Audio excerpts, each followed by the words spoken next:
Welcome to Cocaine the Album. Hey you! It's you! You the one that looks like Christmas. Come over here and kiss me, kiss me.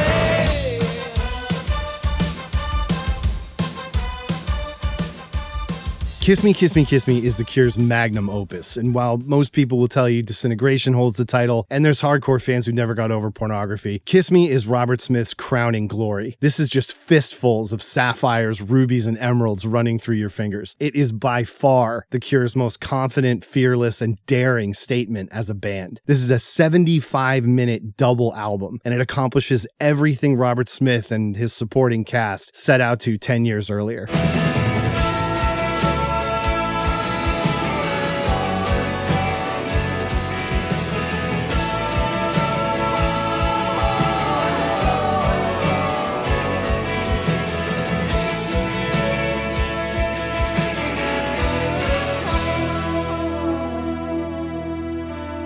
The beauty of Disintegration is in its static, monolithic perfectionism, in how completely it interrogates and expresses the full depth of its mood, but it's mostly one side of Robert Smith. It's a monument to this pensive longing for the perfect moments of youthful romance and abandon, and how they're always slipping away. But the swelling heartache of Disintegration that is recognizable to almost anyone, even casual listeners, it also stems from the success of Kiss Me, Kiss Me, Kiss Me personally for Robert Smith, and having to confront that the carefree days of youth, if they're not over, they're no longer so carefree. A lot of Kiss Me is standing on that precipice of the sobering inevitability of adulthood and raging against it. In parts, it's a temper tantrum against the dying of the light, but it's also like once more into the breach, because from here on out, whatever The Cure does, Robert Smith knows they will be doing it from a position of both power and external expectation. It's almost like Robert Smith knows what's in front of him, and he wants to savor the view from the peak he's standing on. He's about to earn his seat at the pop table. Certainly in the UK, which is not to equate The Cure with Genesis or Def Leppard or even INXS in 1987, but from here on out, there's no question that Cure albums will be profitable on a major label scale, that they'll be able to headline world tours, and that depending on how they play it,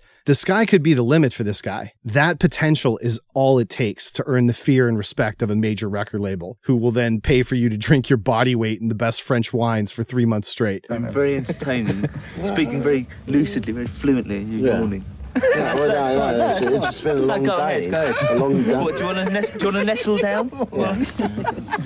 Kiss Me was recorded at Studio Miraval, which is situated in a kind of centuries-old vineyard-lined estate in the extreme south of France. In the late 70s, this renowned jazz pianist named Jacques Lussier established a studio there, and he fitted it with one of the first SSL mixing boards. This, in the late 70s, is kind of like having a Fairlight CMI or a Synclavier in the mid-80s. For the biggest bands with the biggest budgets who want the latest kit, this is where you're going to go. And so naturally, Pink Floyd records Parts of the Wall there, and that gets the studio's name out nicely. The band spend a little over 2 months there, and in terms of the context in which they're creating and about to offer Kiss Me to the public, in many ways, this album marks the real end of the punk revolution. Because in 86, you're 10 years out from the summer of 76, when the Pistols explode across the public consciousness. All the things that punk railed against, Fleetwood Mac, Pink Floyd, no Elvis, Beatles, or Stones in 77, that left a stylistic stain on pop music for anyone young enough to be expected to answer that call. For teenagers in Britain, punk causes an enormous identity crisis because it forces you to pick a side. And that's another way of saying it forces you to conform. And this has a lasting multi-year effect on the creativity of that generation coming out of England. It's really not until 1982, when XTC issue their genre-hopping double album English Settlement, that anyone in the post-punk landscape truly embraces and references the 60s in an unironic way, and has a hit with it.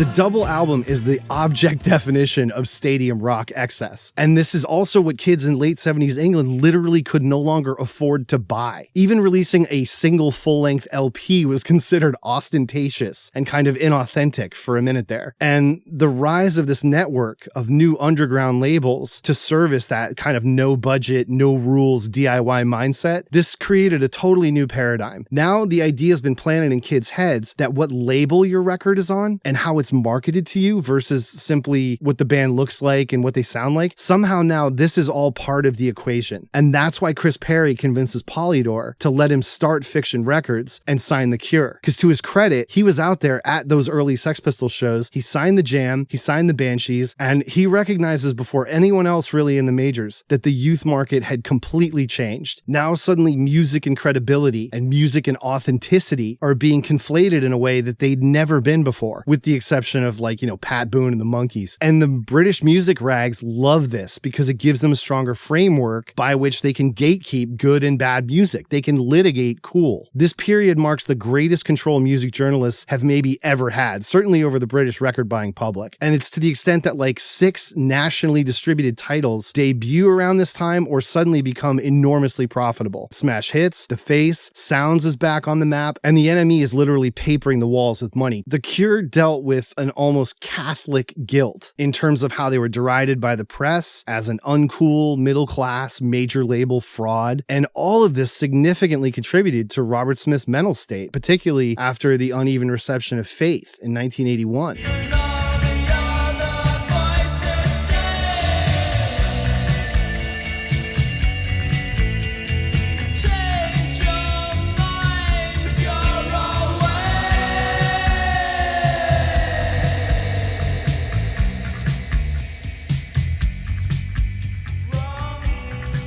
Five years later, most of the artists that were beholden to those magazines, and so for that kept giving them free coverage, they're all broken up. Most importantly, Culture Club and the Smiths. And so the music press is in a bind. To keep their circulation up and to keep selling advertisements, to be a going concern, they have to play nice, which means covering Genesis, Wet, Wet, Wet, and Living in a Box.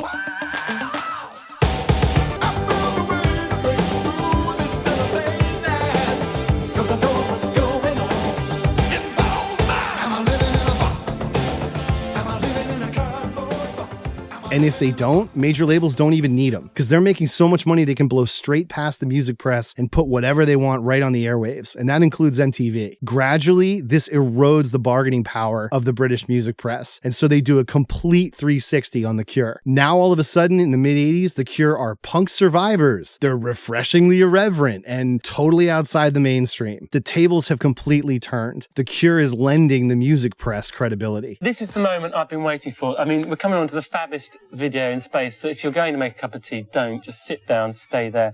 We've got Why Can't I Be You Now? Who's the Monkees fan? We all are, I think, except for Paul. I don't think Paul really likes the Monkees. It was, what it started off being, this video, was just that we wanted to do a sequence. That's it. We wanted to be 5-star in this video to start off with.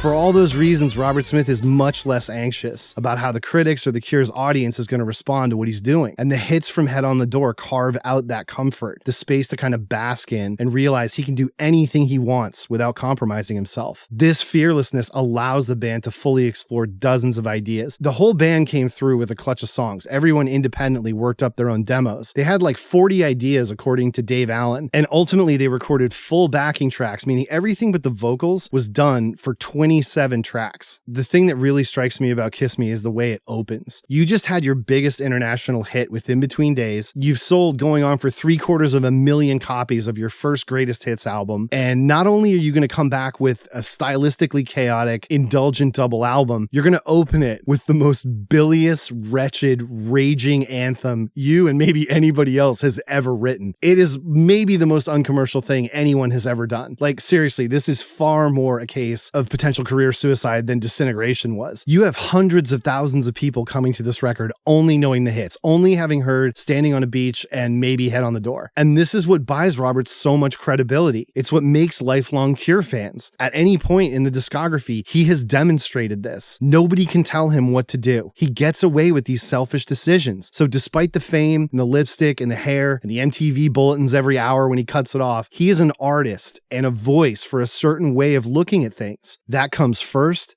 and at all costs. Kiss me, kiss me, kiss me. Your tongue's like poison, so swollen it fills up my mouth. Just love me, love me, love me. You nail me to the floor and push my guts all inside. Just get it out, get it out, get your fucking voice out of my head. Oh, never wanted this. Never wanted any of this. I wish you were dead. I wish you were dead.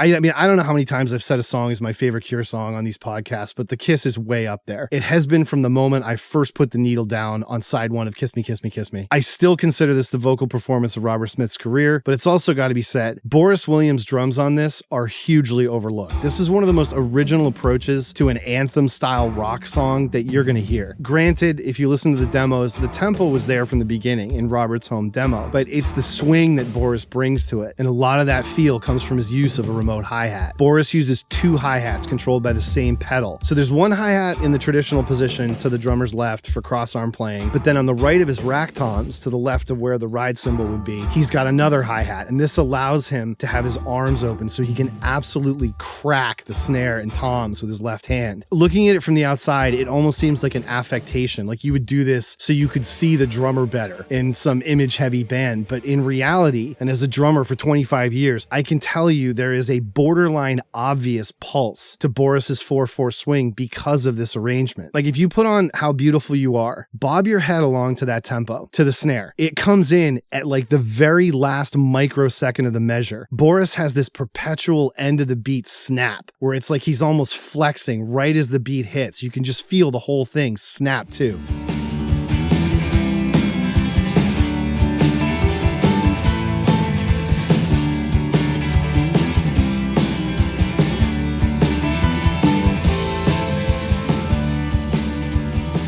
Obviously, it's a really specific point, but it's something that really shines through here because he's now part of the band. He's more comfortable and he's expressing himself more for the first time. Where on Head on the Door, he's much more of a session player. Everything he's doing on Head on the Door is delighting Robert Smith, and the whole room is lighting up because it's all coming together. But nobody's confident yet. Now, on the back of The Cure in Orange, on the back of these heavy tours, the Beach Party tour in Europe, and the success of the Greatest Hits album and Head on the Door, everyone's really starting to fill out their shoes. On the one hand, the wailing and the wah pedal on the Kiss is a Hendrix tribute, which Robert is famous for, but it also does sort of point forward to shoegaze in terms of the wall of sound. Ultimately, though, I think this is really a sideways glance at the present, because Smith, like anyone else in the mid-'80s, is only too aware of the hysterical praise being thrown at the Jesus and Mary chain.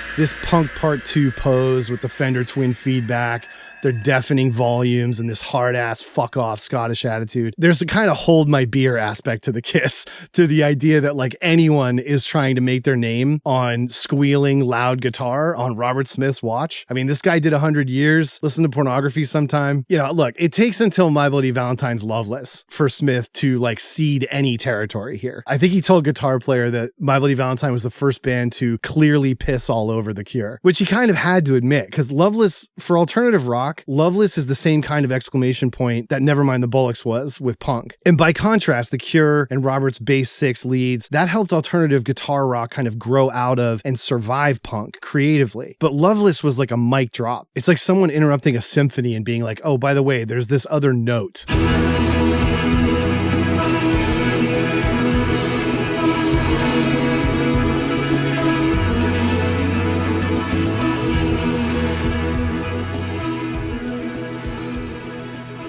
All that theoretical context out of the way. The Kiss, unlike a lot of the music you could argue it's inspired or reacted to or even invoked in terms of Hendrix in the 60s, it's also one of the most powerful emotional moments in the Cure catalog. Like, you can't help but come away with the sense that romantically, Smith might have had some loose ends to tie up before he tied the knot. And it's night and day twinned with Catch right after it, and that only reinforces this impression. The first 2 songs on this album are clearly about affairs. The first one is Fatal Attraction. The second one is that perfect weekend in Monaco that no one ever found out about. You know, I even think that she smiled like you.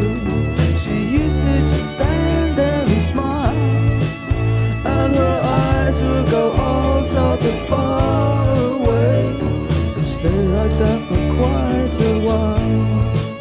And I remember she used to fall down a lot. Torture is pretty well a redux of the baby screams, and this is where we first hear the synth horns, the MIDI. I love the MIDI horns. This is really the kind of breaking point, though, for a lot of people with Kiss Me. The mostly dated production. For me, it was really only about the EQ. I actually did a remix of this album for a Tumblr back in the day, a blog called 1 Week, 1 Band. And basically, I threw a little gain on it. Mostly, I was concerned at the lack of extreme high and low end. This album is way too focused on the mid-range. And a lot of 80s productions are, because you're mixing for vinyl, sure, but now you're also mixing for cassette, and low frequencies are a huge red flag because they can easily blow out the entire mix and create distortion. Likewise, the high end is going to contribute to tape hiss. So from 85 to 89, just this kind of short little 5-year window where cassette is maybe becoming a dominant medium, a lot of especially mid-tier productions like The Cure's are negatively impacted by these choices. Anyway, if you go to srmixes.blogspot.com, scroll all the way down, you can still download MP3s of those heated up remixes I offered of Kiss Me and Wish. Is mostly a goof.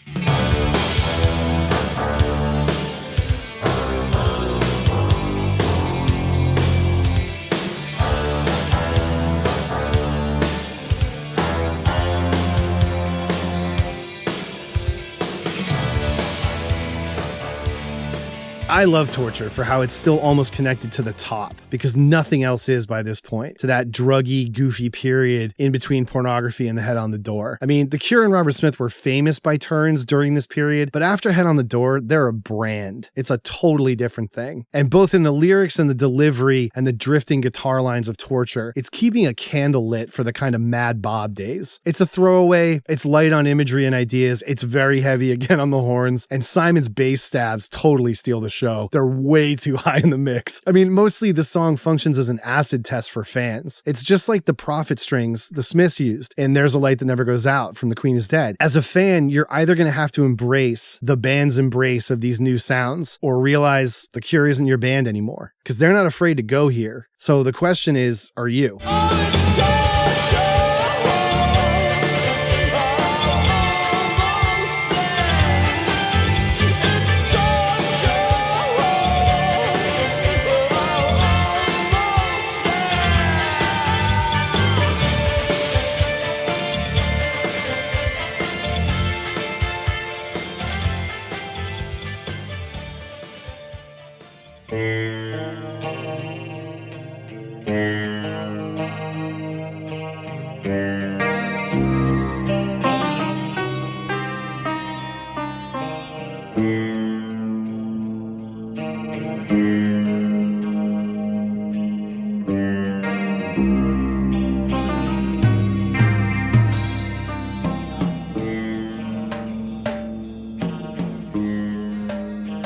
If Only Tonight We Could Sleep, absolute all-time fan favorite, maybe the greatest fucking song ever written. meaning the greatest fucking song ever written. This is now is where it's obvious, though, that you're in a double album. We've gone from The Kiss to Catch to Torture to this otherworldly moonlit hallucination. And it's the other side of The Kiss, too, in terms of being one of Smith's most remarkable vocal deliveries. The riff is all Pearl Thompson, and it has that signature Stone kind of song remains the same, live Zeppelin, Jimmy Page drug haze to it. Boris Williams and Pearl really built the bedrock of this up, and Robert just absolutely frosted the cake. I mean, in terms of coming up with lyrics that suit the ambience and the feel of a song, and that also contain this vibrant, compelling imagery, this is an absolute world beater. I mean, look, like a lot of stuff in the Cure's Imperial era, it's a waste of time to keep throwing out all this purple prose and superlatives on every song. If you've never heard If Only Tonight We Could Sleep, go listen to it, because you've never heard anything like it. If only tonight we could sleep in a bed made of flowers. If only tonight we could fall in a deathless spell. If only tonight we could slide into deep black water and breathe. In as much as you can interpret The Kiss as maybe a partial reaction to the Mary Chain, side B of the first record kicks off with Why Can't I Be You, Robert Smith's most obvious shot at George Michael and Wham, who became a running joke within the band. If you watch the Play Out video that came out after Disintegration, they're still talking about Michael George and goofing on him. It actually kind of gets hacky and tired how consistently the band just kept tagging George Michael. But here in 1986, it's really defensible because the entire year is consumed by the protracted breakup of Wham. You bet if you're gonna do it right. Do it with me if you're gonna do it right. Do it with me if you're gonna do it right. Do it with me if you're gonna. Why Can't I Be You is a hysterical stitch-up of the practiced, media-moderated farce of fame, and not least, I'm Your Man. It screams, though, for a slicker radio mix, and we never got one. There's a shitty Francois Kevorkian extended 12-inch mix, but it is full of really dubious 1980s club mix shit. I mean, I guess we could talk about the video, where Lowell Tolhurst is in full blackface.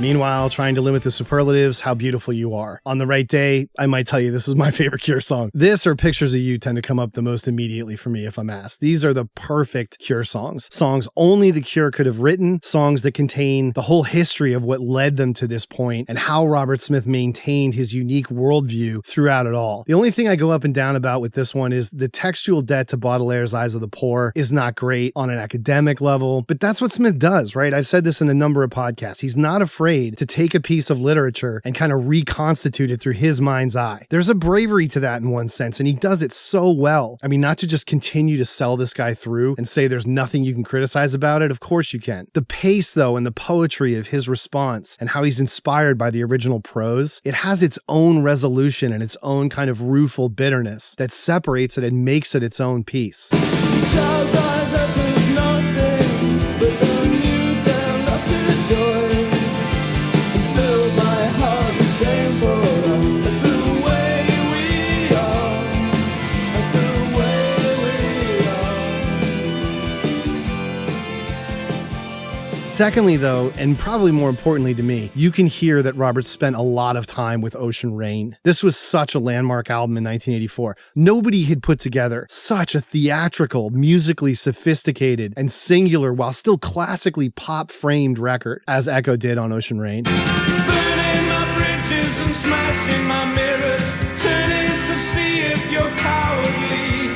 Burning the witches with mother religious. You strike the matches and shower me in water games, washing the rocks below. One of the more divisive cuts here, and it's kind of an intermission, is the 7-minute Snake Pit. This is functionally the original motion picture soundtrack to Smoking Opium. Smith dusts off the recorder from Wailing Wall off the top. I mean, Snake Pit itself is basically a rewrite or an extension of the title track that closes the top. You know, I loved it as a 15-year-old kid who couldn't handle his weed, but it works better in double time as Burn, which it kind of is, and then it takes up so much space. You know, we're coming to this, but you could have fit 2 of the stronger B-sides on here, but like even without those superior tracks to consider, the Snake Pit is like Just One Kiss. It's an obvious fans-only dirge, and it would have been more at home as the flip side of a 12-inch.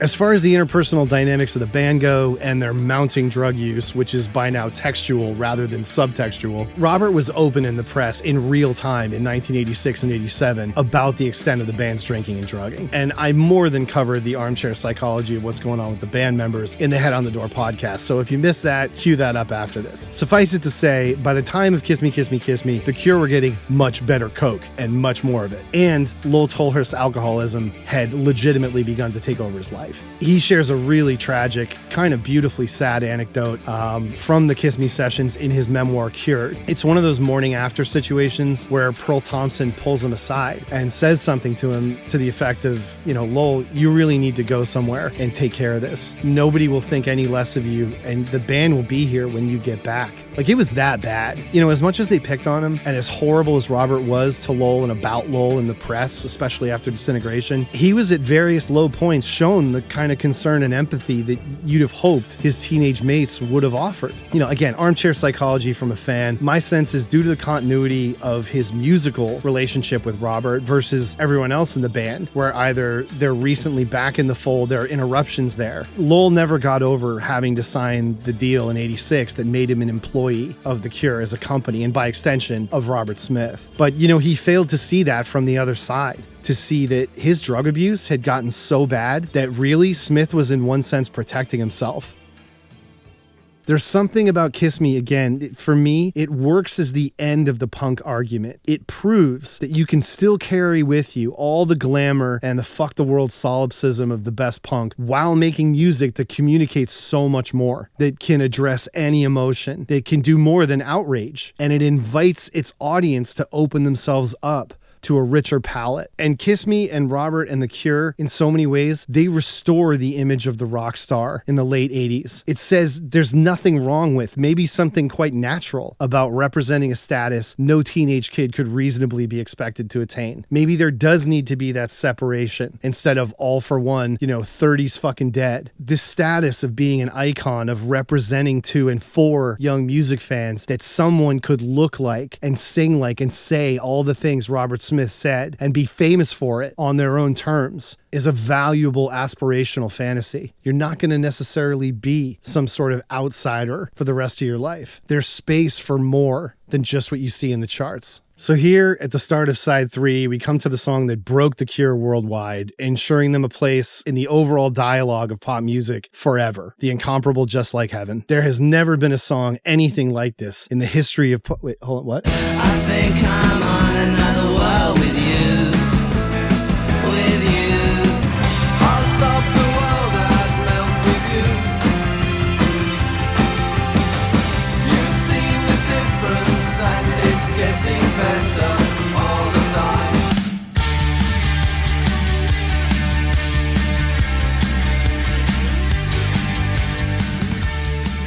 In one sense, Just Like Heaven is part of a pretty long lineage of what I'd call great gray Anglican classics. It's a whole genre, right? Of downcast, pining, mid-tempo, kind of rainy day love letters. It's kind of the 80s version of girl group songs. These are puppy love songs, storybook lyrics, storybook imagery, and it really begins with Joy Division with Love Will Tear Us Apart. And that's a song that invokes Phil Spector right at the end. The bass refrain in the finale is Then He Kissed Me by the Crystals.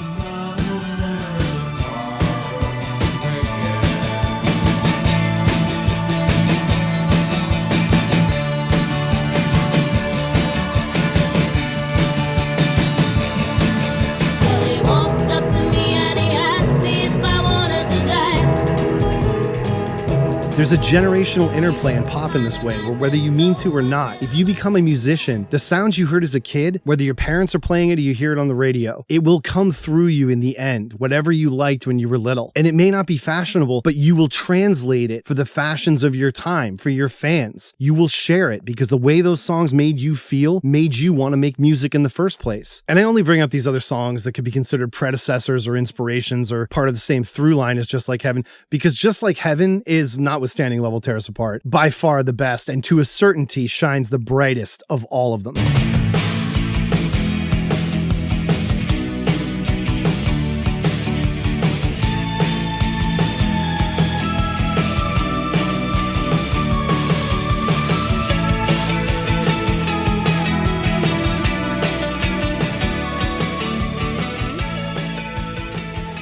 To break up the track by track, with the success of Just Like Heaven in the fall, Chris Perry commissions a fast follow deluxe edition of Kiss Me, Kiss Me, Kiss Me for Christmas 1987, and includes an orange vinyl 10-inch that compiles all the B-sides that had been issued to that point with Kiss Me singles. And with the exception of the Too Coy Sugar Girl, all of them rate alongside the very best Cure album tracks. Breathe is one of the most heartbreaking anthems Smith ever put to tape, and there isn't a Cure fan out there that wouldn't take Chain of Flowers over half of Kiss Me, Kiss Me, Kiss Me. My personal favorite is Snow and Summer, which was the B-side to Just Like Heaven. For the life of me, I cannot understand leaving this off the parent album. It's one of the most uniquely beaming, joyous things in the Cure's catalog.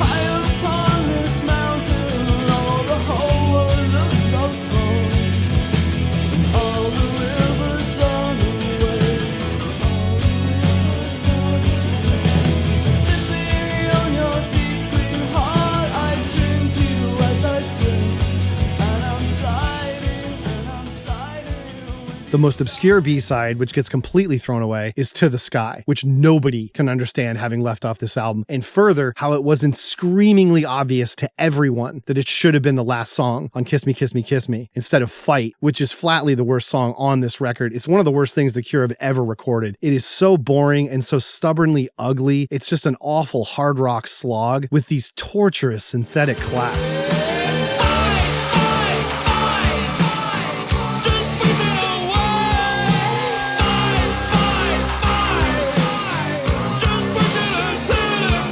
To the Sky is the perfect balance of those peach-colored skies in Snow and Summer and Just Like Heaven, and the elegiac graveyard walk that you're taking in Chain of Flowers. It is right in the sweet spot. This is the ideal Imperial Cure sound, and nobody ever heard it.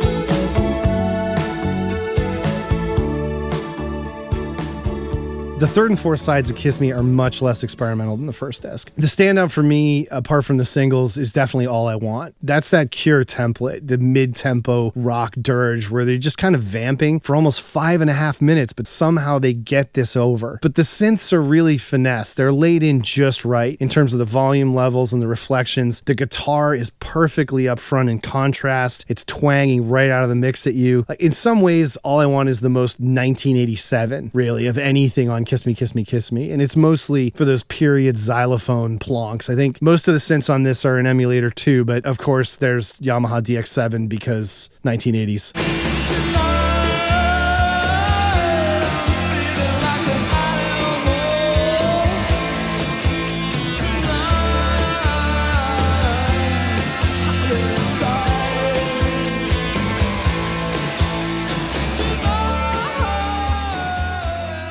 For me, the second LP hangs on the run from One More Time through 1,000 Hours, especially on tape and CD, where it's not broken up by having to flip sides. Like Cockatoos, The Perfect Girl shortly after that, there are just wonderfully broken up drum patterns and these circular plucked guitar lines, and anchored by really smart, really underappreciated bass lines in my view. They duck in and out of the melody sometimes, or they drive it along. This whole run here, this really encapsulates the album track vibe of of Kiss Me, outside the glaring, blaring singles and the more indulgent experimental stuff. And it's such a shame to think that fully 5 other songs, all full of the same idyllic Imperial Cure sound, were consigned to B-sides. When I think of this album, I go back to sitting on a hillside at dusk with my high school girlfriend, sitting out in front of the car with the windows down, and that tail end of Kiss Me playing. You know, it's a fantasy, and you know it. You're a kid, but you know you're living a fantasy that's been invited by this music and by these lyrics and by everything Robert Smith and The Cure have been projecting. Even if you know that on some level it's this artificial construct in that way,